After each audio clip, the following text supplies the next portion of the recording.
Attacking somebody for wrongthink? Oh my gosh, who would have thought? What we were talking about today is Elizabeth Banks, who actually had, in the mid-2000s, had a promising career. Now, she was playing in the Tobey Maguire version of Spider-Man. She had the movie, was it the movie Knocked Up? No, 40-Year-Old Virgin. She was making a name for herself. She was becoming a very comedic actress. Has since gone into directing films, but a lot of those had just had this like overtly, what is it, fifth wave of feminism now? Basically, women are better than everybody else. That's kind of what they're thinking, and that's kind of what the message that they push. It's a little bit, it's a little bit over the top. She has something else to say because she's taking it political now. If you guys like anything you see here, right before we get into the actual article, please hit that subscribe button. We greatly appreciate it. Now let's talk about it, because it doesn't matter what side of the aisle you lean on. It doesn't matter who you voted for or anything like that. We need to go into actual context. So, Elizabeth Banks, you might know her from a couple things. She's also played in Hunger Games. She is attacking female Trump voters. But why? Why? Well, let's find out. There's a nice little facial reference. What the fuck is she doing with her? What is that? Is that the new Karen cut? I don't know. Outspoken actress and director Elizabeth Banks recently challenged female Trump voters, asking, "What were you thinking?" She was a guest on Bustle One's Nightstand podcast to promote her new Peacock series. So while she's promoting something that's supposed to be artistic and artistic endeavor, she brought up politics. How have you not seen this so many times? Rachel Zeggy-Weggy, even Brie Larson did it. Why are you putting your socio and political arguments and your own viewpoints into something when you're literally just supposed to be supporting your project, your artistic endeavor? It's never worked out well for them in the past. Why do you think something's going to change nowadays? Try again. Apparently, it's a miniature wife, so it's about midgets and discussing her career and or waning and lack thereof. When her role as Effie Trinket in the Hunger Games film and entered the conversation, I am sorry, I just had a brain fart on that one. Her political opinions followed, but why when it comes to Hunger Games? Why? Because it very much seems like a communistic and socialistic society. So she has to find some way to try to bolster that. It's like, oh, it's actually not. We're going to, instead, we're going to put words and intentions in other people's mouths. Classic woman behavior. This is what feminism does to people. Her comment sparked immediate backlash online. Well, yes, because you put it online. One user on Twitter or X, however the fuck you want to call it, commented, maybe talk to and listen to one of them. Now, that is a very fair statement. That's a very fair request. Followed by an eye-rolling emoji. It's like, yeah, if you want to actually get along with people, you need to see their walk of life. You need to actually talk to them. Now, I have been no stranger to telling y'all, if you keep up with my channel or like any of my videos or anything like that, I, from a faith perspective, do not agree with homosexuality. However, that being said, I've been roommates with a lesbian. I have been like really good friends with gay dudes. Currently in a gay relationship with Lex Luthor, but let's not. Okay, that's just a joke. But no, okay, like taking all jokes out of it. No, actual homosexuals. I am friends with that. Do I agree with it? No. But I accept them as human beings. And how do you accept people as human beings? You actually talk to them. You spend time with them. You find out that they're just human beings trying to live their life out in the way that they, the way that they think is the best way. And their proclivities, they follow those. And as a Christian, you could try to shepherd them, but you shouldn't push it down their throats. You just accept them as the beautiful human that they are. Maybe that makes sense. Maybe it doesn't, but that's what I do. The incident highlights the disconnect many audiences sense between themselves and those who sell them their entertainment. And that's what we really need to talk about. That's the whole point of this fucking video, is that you're trying to sell me your entertainment, and then you're bringing up all this other shit that basically is personal. What do you not talk about at the dinner table whenever you're going to meet the in-laws? You don't talk about politics? Oh, Well, that's what she did. You don't talk about religion, but you do talk about the weather because old people, for some reason, are just fascinated by weather. During the interview, Banks recalled that her character's arc across the four Hunger Games films was the greatest she had ever played because she hasn't been in very many movies. And when she has been, other than Zack and Miri make a porno, she hasn't really been the lead actress. So, I can we can give and take whenever it comes to that kind of verbiage. Obviously, she props up this fascist regime that she benefits from, which she's talking about the Hunger Games. You really see her struggling, and then by the end of 4 movies, and they're about to make a 5th one, which is a prequel. She's like a revolutionary. I wish more of us were becoming revolutionaries. Here's a revolutionary thought, Elizabeth. Keep it in your bedroom. Keep it in your bedroom. Keep the government out of your fucking pocket. Taxation is theft. Live and let live. I know I come from a mostly small L libertarian background, right-leaning libertarian. Fuck it. I'll just fucking go ahead and say it. I'm about center row on most social issues. I don't care that you do it. I don't have to agree that you do it, but you have the right to do it. Go back to fucking constitutionalists. My older brother, he is very well read. He says, I'm not a conservative. I'm not a Republican. I'm more of a federalist. I was like, what does that even mean? But it goes back to the founding fathers. And I think that's what we all should go back to. If you want my honest opinion, and you don't have to respect it in any way whatsoever, I totally get that. And I still love you as a human being, as someone who could be the bride of Christ and a part of our church, or the church, which is the people who follow Jesus.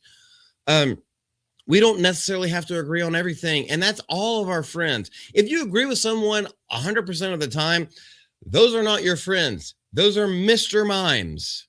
You really see her struggling. And then by the end, she's like a revolutionary. I wish more of us have becoming revolutionaries. It'll be a revolutionary. If you want to be truly honest with you, which I don't lie to you people, a true revolutionary would just stick to the fucking script. You got a movie coming out, or you have a TV show coming out. Promote the TV show. Don't talk about things that are happening in the world, but a lot of the times, by the time it gets published in print or at least edited and put out, that whole conflict might be over.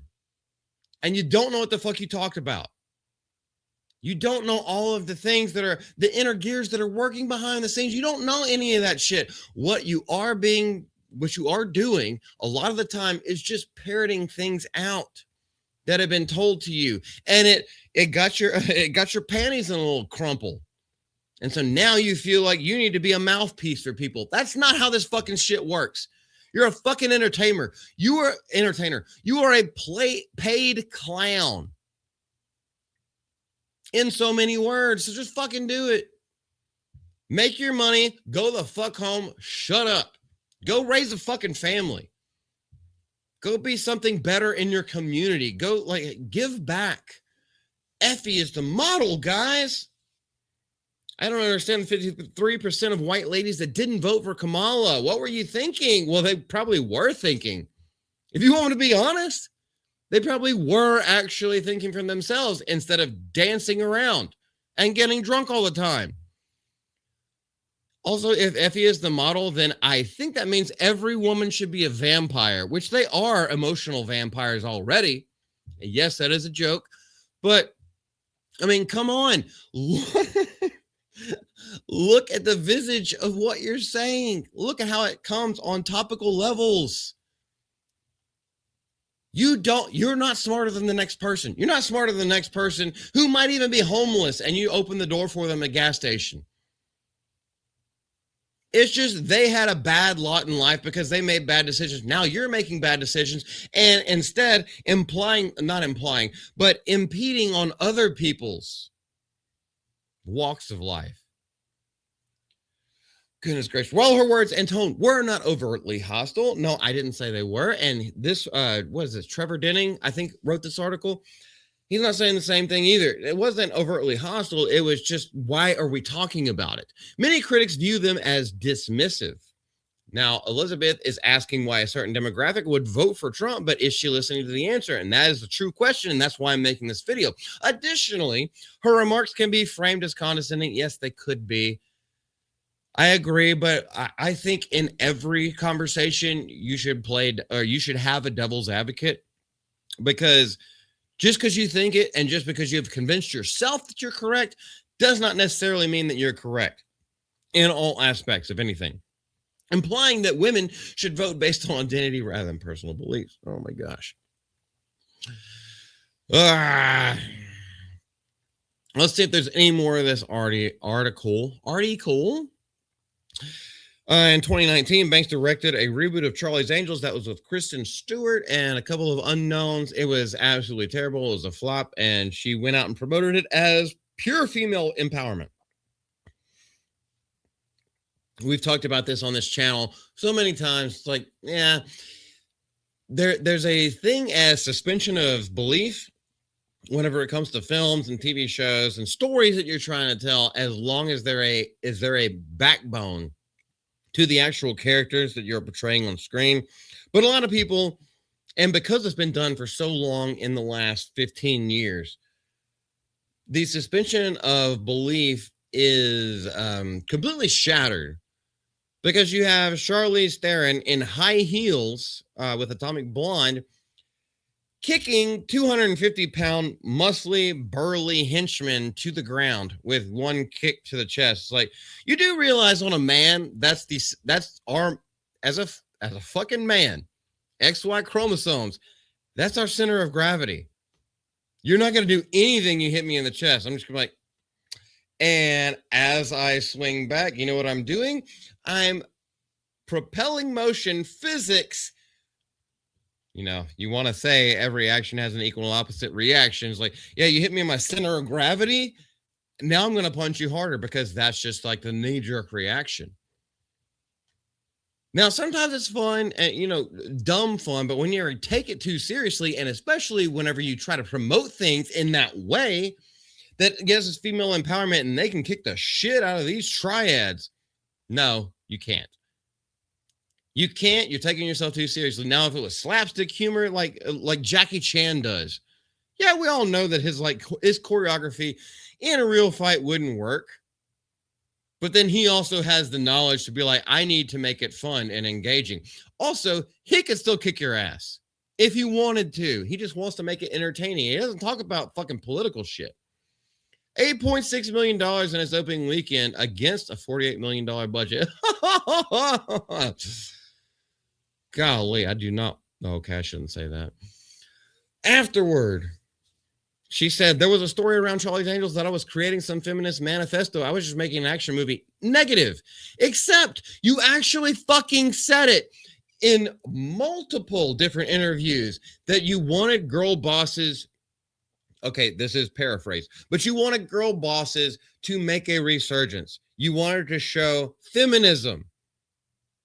She did use the word feminism in a whole lot of interviews while promoting that movie. And that's really the question. It's like, okay, you are only in charge of yourself. I know this is probably something that I should have talked about on the live stream tonight, which we will be doing tonight. But I think a lot of women nowadays, they feel over-empowered by saying things that encompass everybody. You can only speak for yourself. You can't speak for the person sitting next to you. I can't speak for my fucking fiance. She can speak for herself. She has her own voice. She knows where she's weaker than me. And I know where, she's stronger than me. Now, is that physical? No, it's not.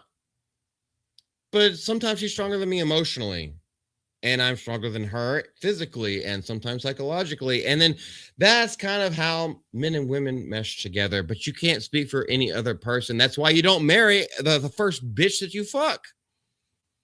You got to find the right one, and you have to be in sync. You can't force your own morals on other people.